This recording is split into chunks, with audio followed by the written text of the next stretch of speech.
Just a quick note before we begin. I'm an American, and I will be absolutely butchering this French philosopher's name for the entirety of this video. I'm sorry.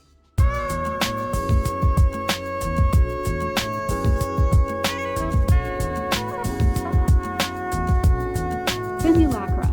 First of all, if you're confused, yes, that is the correct response. It's okay, we can't all be Lana Wachowski sneaking cool philosophical Easter eggs into our films. Oh, Jean Baudrillard? Yeah, I've read him. Have you tried? Because I tried, and Baudrillard's work is fruit cake dense. And after trying to read him, I am certain he was born a 45-year-old tenured professor. Il n'y a rien d'extérieur auquel il puisse se mesurer et auquel il puisse se comparer, se calculer en valeur, etc. Enfin, il n'y a pas de prix. Do you see what I mean? Like, who talks like that? However, I scraped together some of my most treasured brain cells and figured some stuff out.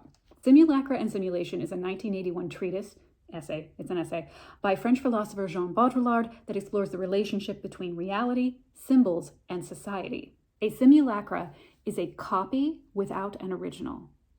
Huh? Same, that's it. Sorry, we'll get to that.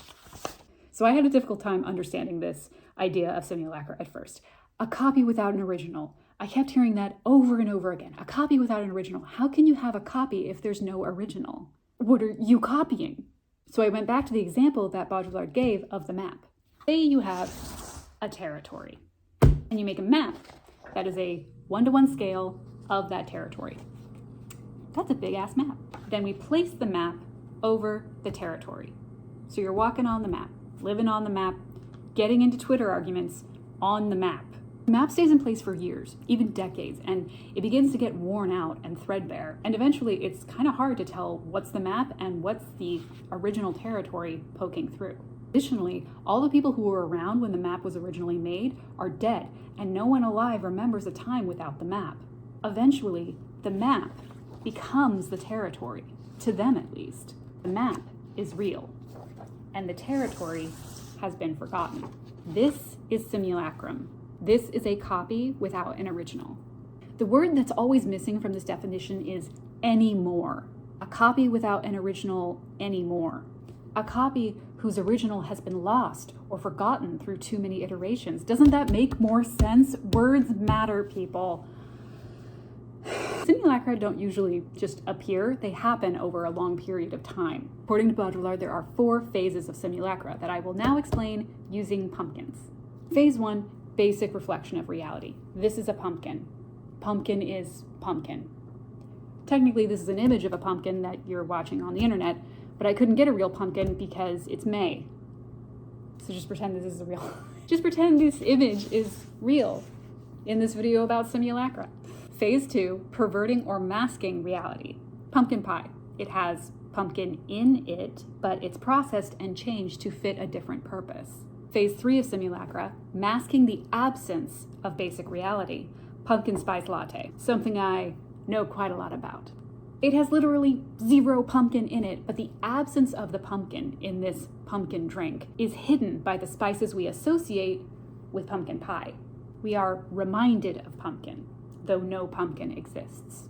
And phase 4, pure simulacrum, no relation to reality. Pumpkin pie coffee creamer. Not only is there no pumpkin, it's not even meant to reference pumpkin anymore, but a previous perversion, the coffee version. It's possible someone could live their entire life only drinking pumpkin pie flavored coffee and never having experienced a real pumpkin. This is detachment from reality, where the image itself is entirely self-referential and only serves to reflect other images or simulacra. Reality, as it was originally understood, a pumpkin, is no longer relevant or even considered. Real pumpkins have nothing to do with pumpkin pie coffee creamer. So why simulate reality? Well, because simulation is often kinder than reality. Hell of a lot of Americans won't eat fish, but we will eat fish sticks shaped like fish. And is simulation good or bad? Most people watching this would assume that simulation is an example of our increasingly dystopian world. And it is.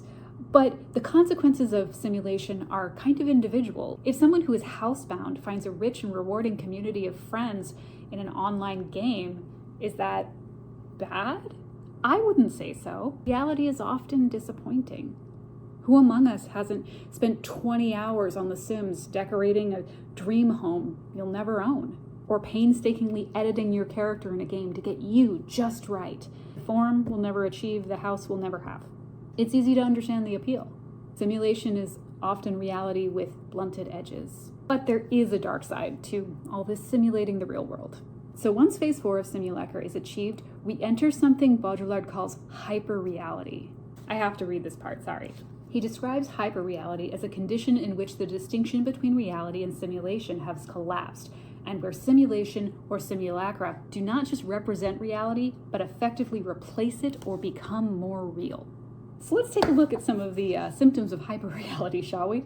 Symptom number 1 is a loss of meaning and authenticity.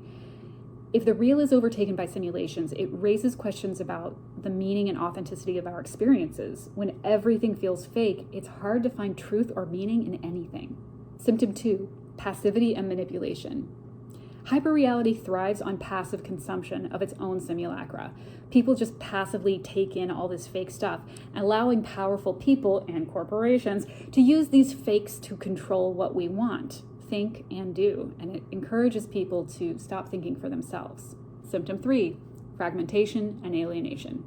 With reality fragmented into all these different perspectives, it's hard to share experiences, and social cohesion is kind of lost. It's harder for people to share real experiences and feel connected to each other. Symptom number 4, erosion of identity. If reality is constantly shifting and malleable, it becomes difficult to maintain a stable sense of self.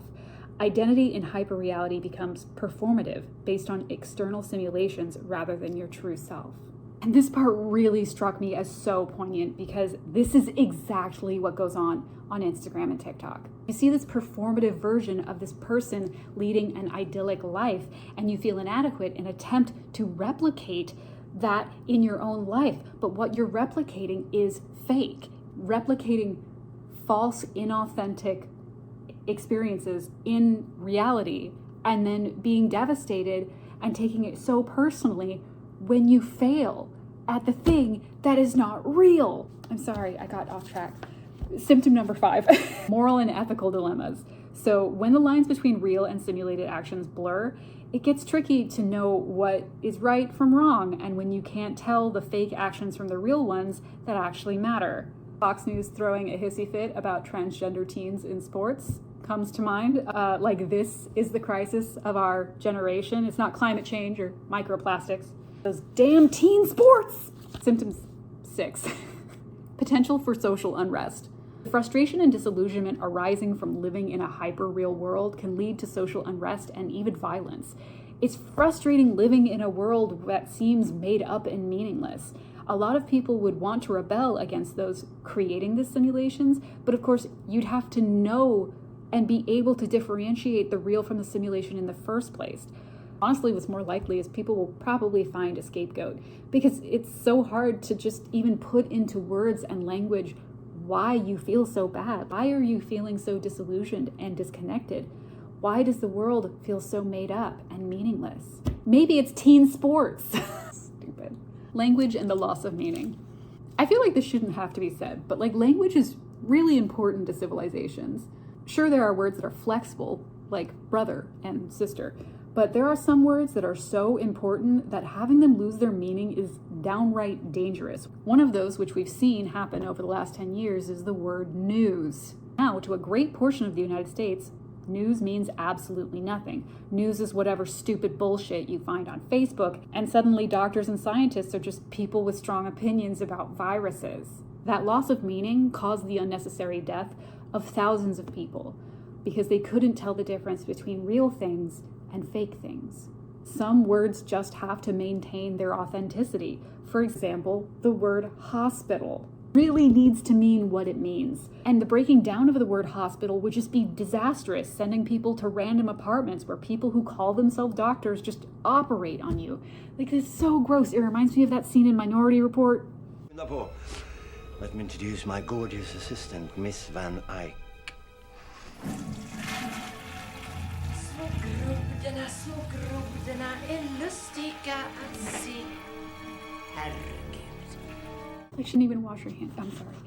The meaning of words collapses when people stop thinking critically about their definitions and holding firm boundaries on what they mean. When we passively accept the changing and manipulation of meaning, it opens up the way for political entities and corporations to radically change the way we think and respond.